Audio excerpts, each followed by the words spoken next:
Hello नमस्कार राधे राधे दोस्तों, स्वागत है आपका मेरे एक नए स्टडी ब्लॉग में। आज मेरी सुबह हुई थी 3:45 बजे।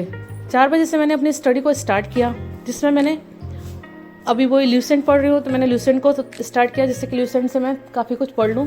तो मैंने ऐसा लगता है कि पढ़ना शुरू करा। तो मैंने ल्यूसेंट से एक दिन तो हिस्ट्री पढ़ी थी, क्योंकि मुझे हिस्ट्री पढ़ने में ज़्यादा इंटरेस्ट आता है। उससे पुरानी चीज़ें पता चलती हैं, मेरा उसमें इंटरेस्ट रहता है।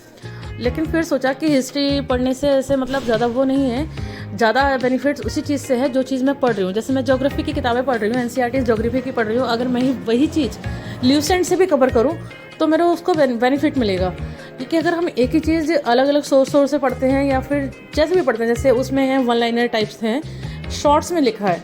अगर मैंने एनसीईआरटी पढ़ी, उसके बाद कुछ शॉर्ट्स में वन लाइनर पढ़ा, तो उसका बेनिफिट होता है। या फिर उसी चीज़ के मैंने पीवाईक्यू किए, तो उसका बेनिफिट ये होता है कि उस तरह से क्वेश्चन कैसे पूछे गए। तो मैं ज़्यादातर कोशिश करती हूँ कि एक जैसा ही रिलेटेड पढूं। अगर जैसे कभी कभी लगता है कि अब और नहीं पढ़ा जा सकता इस सब्जेक्ट को, हमें थोड़ा सा इसमें बोरियत लगने लगी, या फिर उसका कोई भी रीज़न हो सकता है, कभी हम कुछ फैक्ट्स याद कर रहे हैं वो नहीं याद हो रहे हैं, तो दूसरा सब्जेक्ट हम पढ़ सकते हैं। तो इसलिए मैंने आज से बार यही किया था कि मैं आज सुबह उसको पढ़ने बैठी थी। फिर ज्योग्राफी को ही मैंने सोचा क्यों ना ज्योग्राफी पढ़ी जाए, जिससे कि एक साथ मतलब अच्छे से मतलब वो सब्जेक्ट ही क्लियर हो माइंड में। उसी के पीवाईक्यू लगाना उसी सब्जेक्ट से रिलेटेड, क्योंकि जो हम पढ़ रहे हैं, अगर हम पीवाईक्यू किसी और चीज़ के लगाते हैं तो फिर हमें और सब्जेक्ट पे फोकस करना पड़ेगा, तो हम किसी सब्जेक्ट पे पूरा फोकस नहीं कर पाएंगे।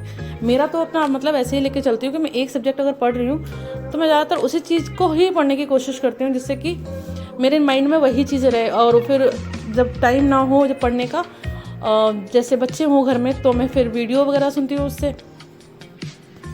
सुबह मैंने सबसे पहले ल्यूसेंट खोल के ज्योग्राफी पढ़ना स्टार्ट किया था। उसको ज्योग्राफी पढ़ती रही, उससे अच्छे से मतलब ज्योग्राफी पढ़ी थी। एनसीईआरटी मेरी सारी ही एक बार ज्योग्राफी की कंप्लीट हो चुकी हैं, एनसीईआरटी में सारी पढ़ चुकी हूँ। तो बस रिवीजन ही है एनसीईआरटी, और मेन बुक अभी है नहीं मेरे पास। तो फिर मैं सोच रही हूँ ल्यूसेंट से एक बार कवर कर लूँ, फिर पीवाईक्यू करती हूँ। उसके बाद मेन बुक मंगानी है, अभी टाइम है, मंगा लूँगी। काफ़ी मैंने मतलब तब तक मैं एनसीईआरटी को एक बार और रिवाइज़ करना चाहती हूँ। मतलब कभी मन करता है कि बुक्स मंगाऊँ, या फिर कभी मन करता है किसी के नोट्स मंगा लूँ। जैसे कोचिंग्स वगैरह हैं, उनमें से किसी के नोट्स वगैरह मंगा लूँ। थोड़ा सा माइंड में अभी कन्फ्यूज़न चल रहा है कि मैं नोट्स मंगाऊँ या मेन बुक को मंगाऊँ। इसलिए अभी तक मैंने मंगाई नहीं है। लेकिन मैं अपनी स्टडी ज्योग्राफी की कंप्लीट मतलब उसी से करी है अभी, जितने अभी है मेरे पास जो एनसीईआरटीज़ हैं। फिर मैंने इसीलिए फिर ल्यूसेंट से ही ज्योग्राफी पढ़ना स्टार्ट की। कम से कम एक चैप्टर जितना मेरे पास सोर्सेस हैं, जितनी बुक्स हैं, वो तो एटलीस्ट पूरी कंप्लीट हो जाए। दूसरी एनसीईआरटीज़ में इकोनॉमिक्स की पढ़ रही थी, तो इकोनॉमिक्स की एनसीईआरटीज़ कंप्लीट हो चुकी है। मेन बुक्स मैंने उससे पहले पढ़ ली थी, क्योंकि मेन बुक्स मेरे पास पहले से थी, तो मैंने उसकी पहले से पढ़ ली थी, रमेश सिंह। और एनसीईआरटीज़ मैंने अब कंप्लीट कर ली हैं दोनों सारी। मतलब एनसीईआरटीज़ मेरे पास इकोनॉमिक्स की 10th की नहीं है, 9th की भी नहीं ली है, मैंने 11th और 12th की ले रखी हैं। तो वही दो पढ़ी थी मैंने, क्योंकि मैंने सुना भी था और मुझे लगता भी है कि वही ज़्यादा मेन है। उसके अलावा मेन बुक्स तो है ही हमारे पास, बाकी तो हमें इकोनॉमिक्स के लिए बजट वगैरह भी पढ़ना पड़ता है, और काफ़ी करंट न्यूज़ भी पढ़नी पड़ती है, क्योंकि इकोनॉमिक्स सिर्फ बुक्स पे नहीं हो पाएगी।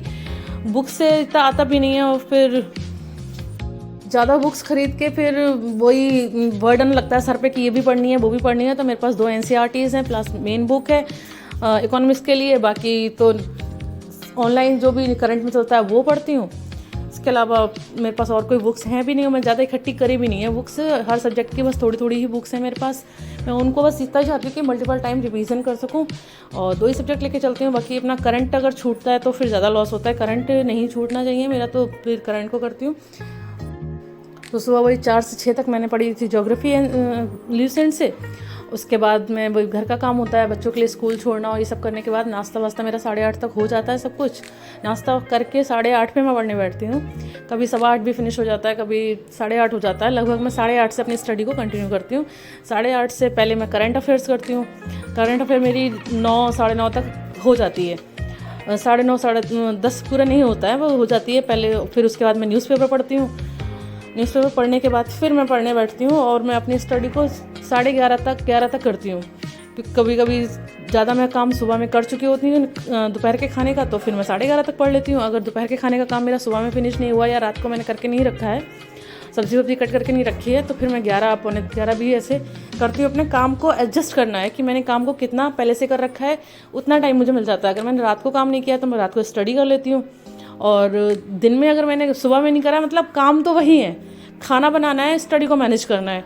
बस ये हो जाता है कि कभी मैं किसी काम में लग गई, जैसे कभी कहीं चले गए तो फिर तो पढ़ाई डिस्टर्ब होती है, या फिर जैसे हम बच्चों के साथ लग गए तो हमने वीडियो से रिवीजन कर लिया, उसमें हमें सब्ज़ी वब्ज़ी कट करने का टाइम नहीं मिला, तो वो हमें अगले दिन करना पड़ेगा।